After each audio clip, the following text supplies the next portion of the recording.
Hi, everybody. It's Nick with thegamefanatics.com. As always, your fanatics can be found here. Now, we don't review every game, but the ones we do, we are fanatics about. And I'm about to show you why we are fanatics about that. So,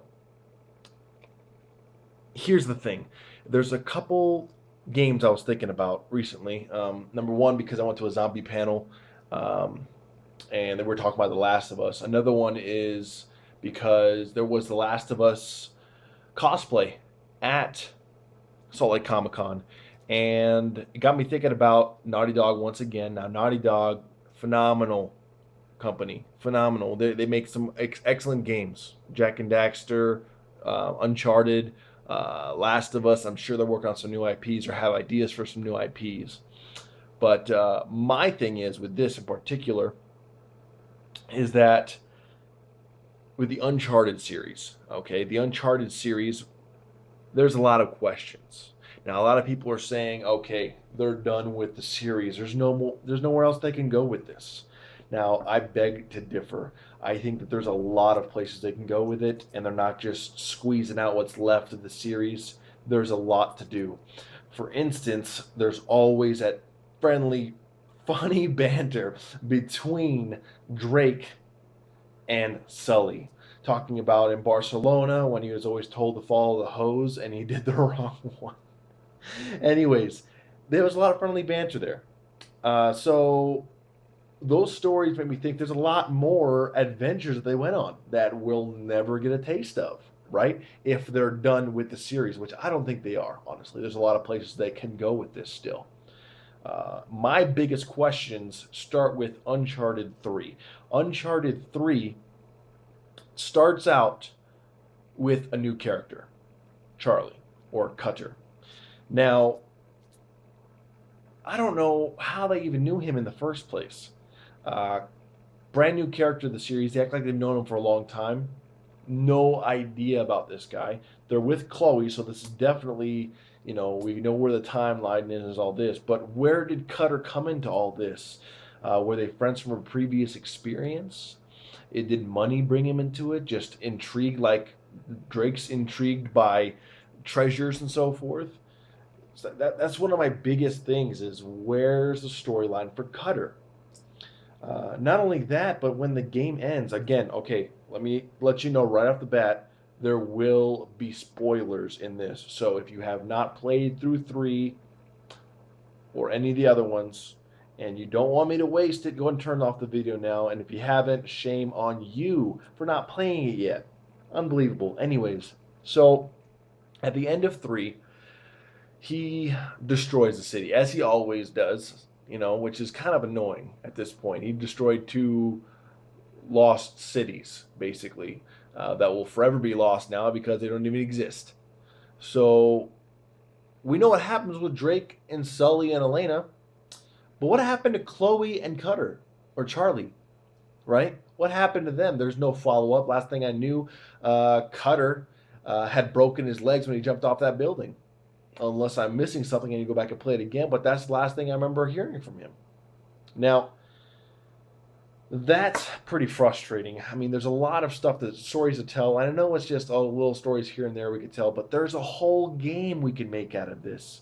I was thinking, and I'll go over those options later, and even improvements they can make on this series in general. Now, the next thing I wanted to touch on was the biggest part for me that people just glaze their eyes and just let it go past. They don't even remember it. When Drake was shot with the dart in the neck or whatever and went crazy, you have that weird walking through that alley thing where you're like pushing people aside and you probably went around a couple times. You realize you have to go left at one point to actually finish it. Took me a while to figure that out. But that right there, what happened is afterwards he's talking with the Wicked Witch who's going to melt, whatever that joke he makes at the beginning of the game, and she's lets us in on a little secret that he's not actually a Drake. Now, when Drake introduces himself as a kid to Sully, he says his name is Nathan Drake. He's a descendant and makes up he could have made up some story, fascination story that he's a descendant and that's what he's always wanted to be, right? Easily could be an orphan kid who made up this whole story about himself. But why the fascination with Sir Francis Drake? Why claim that you're a descendant? There's got to be more history there. And how does she know his history about not being a Drake? Now, I want to know more about that. There's a lot more places they can go with that. Again, what happens in the game? Now, there's some haziness between 2 and 3. Okay, well, obviously we leave off of 2. Um, Drake and Elena are sitting together at the end of the game, looking over a cliff, talking about how he cried when he thought she died, and oh, anyways, that stuff, and how he's more scared of clowns than her dying, whatever. Anyways, what happened between them, between that point and 3? Because we all know in 3, when you get about halfway through the game, Elena comes back. Except there's a little bit of animosity there. I guess Drake left. Doesn't really go into clarity as to why he decided to leave, what decisions led him to make him do that. So there's a lot of things that are unanswered. I know I've said this a lot, but come on, think about it. So when people tell me there's no more room for a new Uncharted, that they're going to squeeze it dead like they're trying to do with Halo and Assassin's Creed and all these other games, there's so much more they can do with the series in general. Um, those are my main points that I had here. Now, Uncharted 4, easily, a lot of areas they can go to. They can come back to the States. There's a lot of history here in the States, as we all know from Assassin's Creed 3. Okay? Big deal. Big deal. A lot of history. Now they could bend that history just like they do with all the other history. They make little plots and things that make it look really cool, right? But some kind of, I don't know, some kind of hidden secret treasure that the government has is actually affecting society here in America, that we don't know about, that the government's trying to cover up. I don't know. I don't like getting into the whole government conspiracy stuff, but think about the history that we could use with that. That's some kind of history that George Washington had set up, that we shouldn't be able to know about or something like that. Anyways, that's something they could do, and then they could talk about more about the history of like flashbacks, like they do with Nathan when he was a kid, how he met Sully and how he got the ring and things in the first place.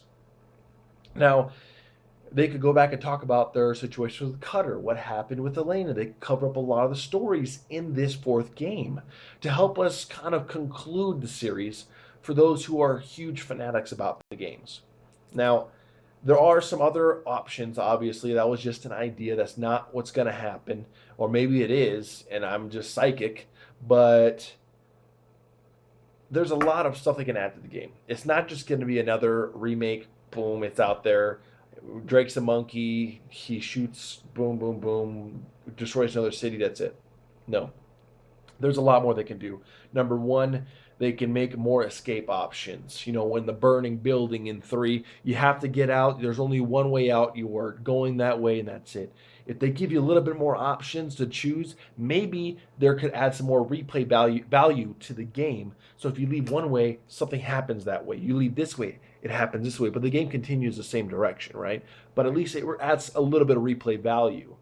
Now, another big part is co-op campaign. A lot of the times you're in the game, you're playing with Sully, or you're playing with Elena, or Chloe, or Cutter, or whomever you're playing with at the time. The AI is not the greatest. Let's admit that the AI is not the greatest. They do take their time to take their shots. They take forever to reload. They can be frustrating.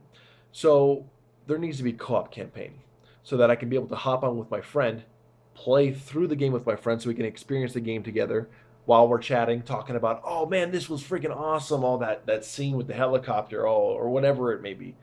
There's a lot of options they can do there. Another thing, to make the game harder. Now, for your classic, you know, Uncharted style of gameplay, we can hop everywhere, shoot, run or whatever you want to do.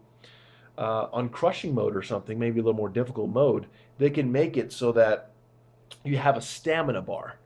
So you have to really conserve your stamina when you're going through the game, and it makes it more difficult. You have to do things faster. You have to jump across. You have to do this faster. Otherwise, you lose stamina, you fall down, you die, or whatever. I don't know what it may be. But that's a great idea. I thought was a good idea. But one of my favorite ideas is I know there's a lot of I play a lot of co-op still on Uncharted 2. It's one of my favorite things to play. Um, but the co-op, when someone's injured or something like that, yes, someone's being strangled, and then I can come and punch him and knock him out. But I think that co-op takedowns would be a good idea, like in 3, where you can grab them and throw them, and then punch them, grab a bottle, like smash them in the head, right? Well, imagine this. Imagine I'm playing with my buddy uh, Sandwich Joe. I don't know, and we're playing through the game, and I grab somebody and I punch him, and I throw him to Sandwich Joe, and Sandwich Joe grabs him, and I don't know, does something. He takes the bottle and smashes him for me, or something like that, or he throws him in. I throw him into him, and he just knocks him in the face. I mean, that would be awesome. I mean, maybe I'm blowing it out of proportion. It's a little part of the game, but it adds a little bit more co-op development, and I think that would be a great idea. Also, something you never see in the game. You see a perba, you see guns, you see things like that. But like the closest thing you can see to this is a perba, a knife. Why is there no knife in Uncharted? You could use it to cut through items and get to hidden areas where you can find treasures. You can use it to stab people. You can use it to throw at people, to use as distraction so you can add more stealth to the game. There's a lot more things they can do. And I'm tired of saying that. But the reason I'm saying that is because people keep telling me there's nothing. They've finished the series. It's done. No, I think that Uncharted series is just getting going, and that there's a lot more that they can do. So if they are smart, which they are, as you can well tell by their masterpiece of The Last of Us, they're going to take much more time, and that's why you haven't heard anything about an Uncharted 4 yet, because I'm sure it'll be next gen consoles for sure. But because they're taking their sweet time on the game, so that we can have a better experience and maybe just that closure that a lot of us Uncharted fans feel like we never really got. People who are not huge Uncharted fans felt closure in 3, but not for me. I did not feel that. I felt like just another story, and we're done. But I feel like if we push this, that of course Naughty Dog is very good with their community, they'll listen to us, and and maybe show us some love, and show us that a little more information about an Uncharted 4 if they're making one, or maybe they're just going to continue the series on the Vita. Um, anyways, Uncharted 4 is a must for me, to at least to find some closure, to wrap it up. Uh, Other than that, Naughty Dog is on top of things. Games in general feel like they're being squeezed out, but this game is not being squeezed to death. I'm telling you right now. Anyways, um, again, as always, with the game fanatics, we are obviously fanatics about the game. I'm going on about it, still in my mind. Other things, I might make another video with things I can think of after this that would be good points. And if you have a good point to prove my point wrong, please tell me. I'd love to argue that with you, or maybe just admit defeat and you're right. Leave some comments below. Check out thegamefanatics.com for more information about all things gaming. Once again, we don't review every single game, but the ones we do, we are fanatics about. And yes, I did say doo-doo, and that's immature, but you just laughed. Anyways, Salt Lake Comic Con 2013, first ever. Check out our coverage of that. It was an awesome time. I bought this sweet shirt. Says do it for the love, do it for the city. Definitely an awesome time. Lots of great artists there, great actors, and people who are influential in the comic series. Uh, Definitely check that out. We have a gallery with pictures. Other than that, stay tuned to thegamefanatics.com for everything gaming.